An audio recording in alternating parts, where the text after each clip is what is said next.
Welcome to Isabelle Wellman Podcast with me, Isabelle. I created this podcast because I strongly believe that living a healthy lifestyle is about equally nourishing your body, mind, and soul. It's not about enduring crippling decision fatigue or working yourself to death in a gym to establish the perfect body. You feel centered in who you are, energized all day, nourished from food, radiant in your skin, and enthusiastic about who and what you devote your time to each day. Living a healthy lifestyle is about learning how to come back to your center when you're emotionally triggered, knowing the value of saying yes to time-saving investments, and spending ample time outside so you feel completely satisfied when you lay your head on your pillow at night. You value choosing quality over quantity. You choose to understand your cyclical nature and accept yourself as an energetic being. It's time to take a deep belly breath and gear up for the ride of your life. Welcome to the podcast.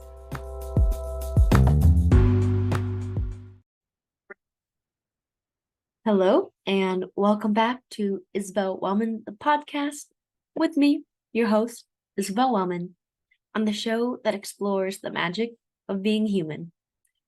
On today's episode, we're going to move right into part 3 of the astrology series.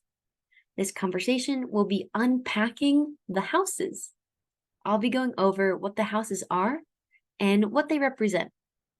If you, by chance, missed part 1 or 2, I highly recommend catching up on those episodes.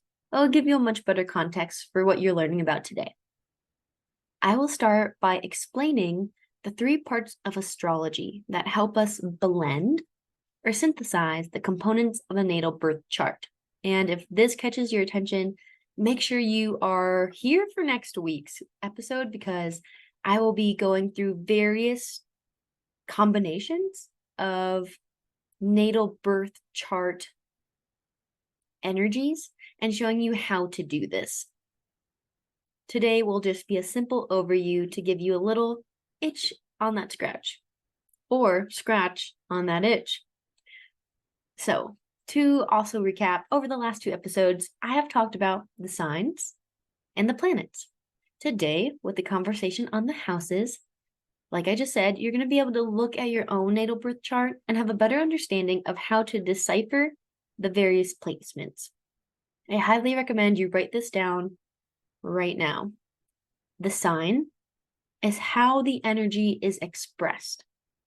The planet is further defining what the energy is here to do, and the house is where in your life it will appear.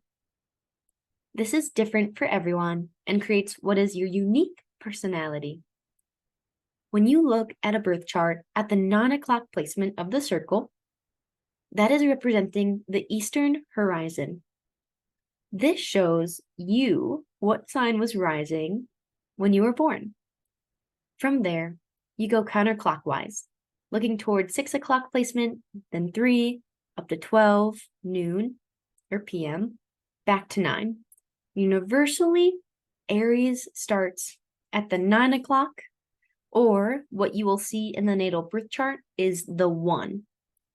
Cancer then is at the 6, or if we're talking about this as a clock, Aries at the 9 o'clock, Cancer at the 6 o'clock, Libra at the 3, and Capricorn at the 12.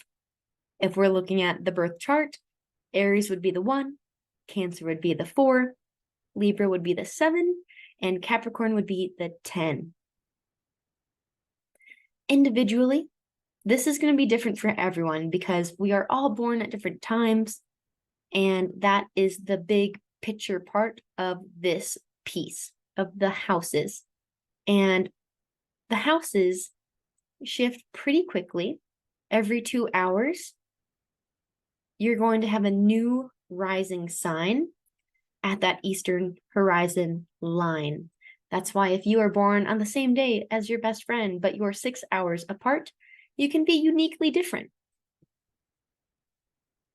So the signs are listed in a consecutive order from the easternmost point, or the first house, and all the way around. And this is in a counterclockwise position. So you're going 1 at the eastern horizon line on the left side, downwards towards the bottom, and then back up towards the top until you complete the circle. Capiche? Capoche. To further clarify and give another example, say Leo is your first house. Virgo would be the second, Libra would be third, Scorpio would be fourth, and so on. Synthesizing, which, like I said, we'll dive into next week, is how you combine all 3 of those flavors, the signs, the planets, and the houses. I'll also briefly describe right now what it means if you have a sole, quote-unquote, empty house. There's no empty house in astrology. However, there could be houses where you have no planets or asteroids in the chart at all. Yet there is still a sign that governs that aspect of the chart. And like you'll learn, each house, 1, 2, 3, 4, 5, all the way to 12, it is a little chunk of the pie that represents a different piece of your life. Career, relationship, identity, you get the drill. One of my favorite astrologer mentors, Natalia Benson, she likes to say, no planets, no problem. And that is a great way to look at it because it's nothing to obsess over. Yet, if you want to look at how to improve that area of your life, say career, you would look at the 10th house. Regardless that there's nothing there, look to see what sign is ruling it and see how you could embody the archetype of that sign. You'll also notice that the houses correlate with the energy of their related planet and zodiac sign. Hence, as I talk about the first, and what you'll find there is Aries and Mars characteristics. Very prevalent. And that's because Aries, the first sign of the zodiac, thus relating it to the first house. But reminder, the first house does not mean that it will be Aries. It will solely have those characteristics. And last but not least, you'll also notice, again, that the elements are going to share various flavors: water, air, earth, fire. So let's dive into it. Here we go. House number 1, ruled, by Aries. What is in this aspect of the house? It would be the first house is all about what is on the surface, the physical body, personality, hence the rising sign. That's what we're rising into. It is how people perceive us. And please don't do this, but if someone ever asks you to guess your sun sign, and you ask a freaking astrologer to do this to you, bless your soul. Yet, usually they will guess your ascendant because it's how we perceive you, because it's the external part of the chart. This is also ambition. It's your practicing. It's where you train. It's the repetition. It's immediate action. There could be a lot of need for exercise or fitness here, advocating signs, getting your voice out, innocent lesson learning because it is the first sign of the zodiac, the first house of the zodiac. So innocent lessons could be learned there. Love could come later in life. You could be very not wanting to explore that right out the gate, wanting to explore more of your individuality, yourself. This could be fresh ideas, competition, inspirational quotes, and the microphones that people have at rallies. Yeah, first house is holding that. The passions come to life. A sentence you could use to further explore the first house on your own is, I identify with ... Then you're going to go to the opposite side of the chart and look at house 7. Oppositions are large in astrology, so I will be going to the opposition, then back to the consecutive order of the zodiac until we get to 12. So on the opposite end, because I want you to see how they are different. These are quite literally opposites. So like I said, you might not be so apt to fall in love in the first house. You might want more time for yourself. House 7, Libra, ruled, it's all about relationships. And that is from intimate work, business, friendship, family. This is the creator to the standard of beautiful, appealing, aesthetics. It's harmonious with the world around it, does not like to shake things up. Rhythmic and musically inclined. Think of a very soothing rhythm. That's the energy of this house. Justice seeking and balance among others, among friends, within conflict. Collective communicator, really great mediator house. Charismatic, intuitive, and inviting energy. Legalities, natural therapist, because like I said, mediator likes to weigh both sides. And this can also be a scientist or an artist, perceiving the world and issues through a new lens and finding the most seamless, harmonious way for it to all come together. A sentence to use to explore this house: I seek balance in ... Going back to house number 2, Taurus rule. What's in this room? Practical tactical tools, tool belts, working with the hands, office supplies, financial documents, the outdoor world, the things you can touch, a vault with your most prized possessions. It's very materialistic, but in a very simple way. Yet, simple could also mean hoarding. So there's that fine line of too much or not enough. This is the senses, the 5 sensations of the body. Natural elements could be in this house or in the literal home you live in. Rocks, plants, wood. This could be values. And that's what second house is all about, is your value system, which the values of this energy can rely on trust, stability, long-term planning. This is the endurance to go through life. This is simplicity and a calm approach to how you operate. Sentences to use in this house: I value ... Moving over to the 8th, Scorpio rule. What's in this room? Darkness. The subject's neglected airtime. Things that we do not talk about: sex, money, drugs, pooping, investments, death, prostitution, taboo practices, the occult. This is a heavy house. This could be a house where in that area of life you experience betrayal, violence, abuse inflicted on yourself or by another. It could be addiction or crime. This can be really deep, intimate, intense relationships, soul contracts, abortions. And it all craves transparency, yet it's very hard for this house to be transparent.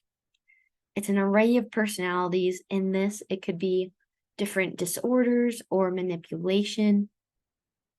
It is quite literally all in or all out on what is going on in that house. That could be around relationships, sports, how you appear on the outside to others and in the light versus in the dark when no one's around and looking, the true self. Losing or inheriting money, risking money, dishonesty can bring forward a troubling childhood or tough experiences, ultimate transformation. Sentences to use: I find pleasure in ... House 3, Gemini. What's in the room? The mind. Utilizing technology, networking, writing, a knack for knowing the 411. You have the hotline, digging into the nitty-gritty research, or moving a little bit too fast at the speed of light and skimming the surface.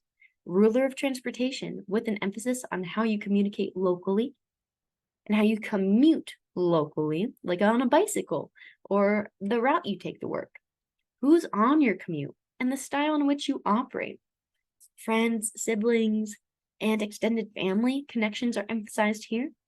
Practices that fortify the mind and build resilience and focus are key to a healthy third house. There's a flair of genius to whatever is or isn't in the third house. Sentence to use: I think about ... Then over to house 9, Sagittarius. What's in the room? Big picture ideas, plans, and adventures. The house of the worldwide of travel, learning, teaching, expansion of the mind through varying perspectives, philosophies, tools, and indulging in new cultures and a new language. This is very opportunistic energy, direct and blunt, hilarious at best, offensive at worst. This requires like a newness to this house. Maybe you find yourself revamping or diving into a topic more and more, and it brings up new discoveries for you. This can be discovering new things on the outside in order to discover new things on the inside. And it's very soulful with a contagious, brighter side, silver lining attitude. This needs mental and heartful stimulation for true happiness. The sentence to use: I love to learn about ... House 4, Cancer. What's in the room? Internal and familiar roots. This is where the root of the tree lies. It's the part under the ground, the part that we need to keep safe because that's what collects all the nutrients. Part of the chart that you keep for yourself, for your loved ones, where you find quote unquote home. What, where, and who you feel the safest with. Nostalgia, scrapbooks, photographs, passed down crocheted blankets, subconscious memories formulated prior to 7 live here, and those could be those childhood wounds waiting for the mother, you, just older, to come and hold and love and bring yourself to this realization that everything can be accepted and taken responsibility for. All is well here. It is that maternal line, that feminine line. Other topics that are here could be psychology, feelings, intuition, and archetypes or interpersonal development. This is also a protective energy and empathetic for the world around it. A sentence to use to explore this is, I feel ... House 10, Capricorn. What's in the room? Career, ambition in a ruthless way, elegance, suave, reputation, integrity, standards, drive. Success and winning are prominent desires of the 10th house. Harder in the beginning, more graceful as this area of life develops over time. Designs their life to reflect positive, sophisticated, well-off perception to the outer world, regardless of what's going on the inner world, yet that must be upkept. Paternal energy, father energy, discipline, rigorous efforts, proud, workaholic. 10th house may show where emotions are pushed under the surface or used as their drive towards a better life, using their weakness as fuel for growth. The sentence to use is, I work hard to ... House 5, Leo. What's in the room? Fun sex, friends with benefits, casual hookups, indulging in the drink. Yet the 5th house is also creation at its rawest level. Not for the beauty of it, but for the emotional expression of it. Can be very me, look at me, adore me, mirrors, constantly reflecting at itself and using others as a mirror. Loyalty, outspoken, performer, eye for directing, light shines on what is in the 5th house. Emotional highs and lows to be seen as a multitude of characters. Play, children, spiritual connection, a full, warm, overflowing life, energy. The sentence to use here is, I create ... House 11, we're almost there. Aquarius ruled. What's in the room? Abnormalities, books on astrology, inventions, the tarot, unworldly considerations like conspiracy theories, belief in aliens, quantum physics. This is an eccentric, scientific house in nature. Altruistic characteristics, hilarious, very in tune with friendship and gathering friendship, cultivating friendship, desires to harness forward-moving community, individual within the community, yet is the glue or the bridge to other people meeting and building a like-minded network. Rebellious, does not like being told what to do. Screws tradition, carries the emotions of others, and a practice of ventilation helps in order to not fall under the pressure of others' thoughts, feelings, opinions. Hungry for change that will revolutionize the way we operate on Earth. For the better. And skeptic at best, conformers at worst. Sentence to use. I am unique in ... And then 6th house, Virgo ruled, what's in the room? Fertility, herbs and potions, longevity, how you give back to community, service, efficient manner in all things, continually evolving through systemization, menstrual cycle health, encyclical health, intertwined with nature's cycles, thirst for improvement, purity, raw connection, especially with the land, with the plants, with the trees, with the animals, learning how to live in a non-toxic way, natural healers, medicine women and men, nervous systems require love. And a sentence to use here is I birth efficiency in ... And last we have house 12, ruled by Pisces. What's in the room? Dreamer, subconscious, the world between worlds, imagination, artist. This is plant medicine, shamans, mysticism, different as a whole, and adaptable to their environment. Keep secrets and revels in the mysteries of the world. Spiritual as fuck. Needs to isolate in order to rejuvenate. Hard to grasp what's here because it's intangible. Mental health. Madness. Unraveling all of one's known energy. Hospice, prisons. Can be sensitive, tender, vulnerable. In a bad way if not safe. In a good way if safe with boundaries. Mindful of distractions, because distractions can be the gateway to becoming a veg and being distracted your whole life and not experiencing the beauty on Earth can be a house that creates feelings of not wanting to be here because it feels so strange.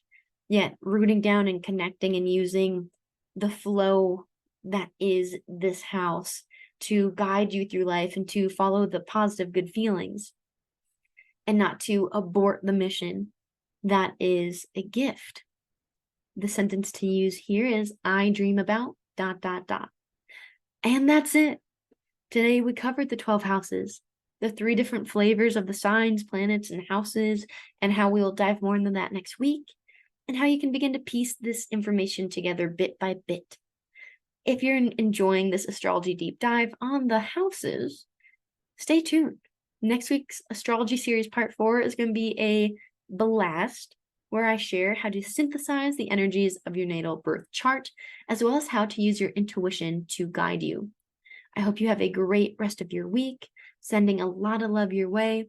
I am currently in Crete, Greece, so I have recorded these early, and I cannot wait to be back and share my experience. I hope you're enjoying these episodes, and I'm sending my love your way. Thank you so much for listening to today's episode. I say that with a ton of reverence for your time and your energy, and for allowing this show to be a part of your day. That is meaningful. Please consider leaving a 5-star review, following along on Apple, Spotify, or wherever you listen to podcasts. Check out the video version on YouTube, and come hang out with me on Threads. We are making an impact together every single day that we stand up and we share, we learn, and we thrive.